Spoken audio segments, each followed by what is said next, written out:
faire des choix, c'est avoir du pouvoir. C'est avoir du pouvoir autour de soi, avoir du pouvoir dans sa vie. Des fois, les gens qui sont aux prises avec des problèmes de douleur chronique ont l'impression de perdre ce pouvoir-là. Si on a la possibilité de faire des choix, on retrouve automatiquement du pouvoir, automatiquement une vision beaucoup plus positive de notre vie et de nos rôles dans notre vie. Annie Dagenet, ergothérapeute. Il faut comprendre qu'établir nos priorités, c'est très, très, très important pour des gens qui ont de la douleur chronique. C'est ça qui nous permet d'avoir le contrôle sur notre vie. C'est pas la douleur qui nous contrôle, c'est nous qui contrôlons notre horaire. Pour établir nos priorités, il faut se questionner sur ce qu'on fait. Souvent, on demande aux gens « Qu'est-ce que vous faites dans une journée? » Puis ils vont nous répondre « Rien. » Ça n'existe pas, rien faire. Donc, on va demander aux gens d'écrire pendant au moins une période de 2 semaines un journal d'activité. À quelle heure je me lève, à quelle heure les enfants partent à l'école s'il y a des enfants, à quelle heure je me couche, à quelle heure je vais au cinéma avec des amis, etc., etc. Et on veut inclure toutes les activités. On essaie de pas se censurer, on essaie de pas dire « qu'est-ce que ça serait mieux d'écrire? » C'est vraiment d'écrire ce qu'on fait.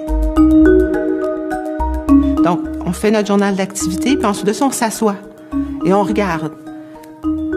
Comment ça se fait que je prends tant de temps à faire des activités qui me sont moins importantes versus les activités qui me paraissent importantes. En inversant ça, ça va me permettre de prendre le contrôle. Même si j'ai mal, je décide que dans ma vie, j'ai des activités qui sont plaisantes. Je décide que dans ma vie, j'ai des activités qui sont importantes pour mes enfants. Je décide que mon rôle de travailleur vaut la peine. Vaut la peine de prendre du temps, quitte à ce que je doive me coucher plus tôt le soir et que je me lève peut-être un peu plus tôt le matin pour réussir à faire des étirements, des échauffements, le temps que... pour se préparer le matin, ça prend un peu plus de temps, mais ça vaut la peine parce que moi, je décide que c'est une priorité. C'est ça, le journal de priorité.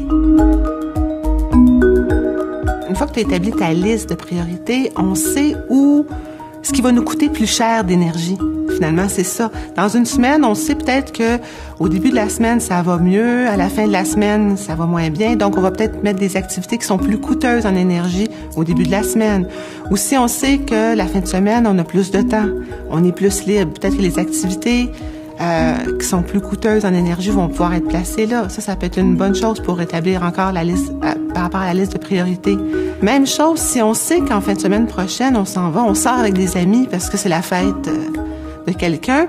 Mais peut-être que ce samedi-là, c'est justement pas le temps de planifier une rencontre chez la coiffeuse, aller magasiner des souliers, aller faire ci, aller faire ça. C'est peut-être de dire, pour aller avec ces amis-là, pour avoir le bonheur de sortir, je vais couper sur aller 3 heures chez la coiffeuse, qui est fatigant.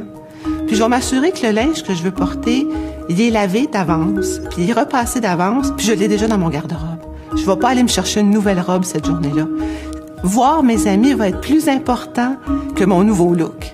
Mes amis vont m'accepter comme je vais arriver. C'est vraiment ça une priorité aussi. C'est dire, moi, je vais mettre mon énergie sur le social, aller parler avec les gens, aller souper entre amis, mais je vais faire attention à ce que je fais avant ça, pour que le soir venu, je sois en forme.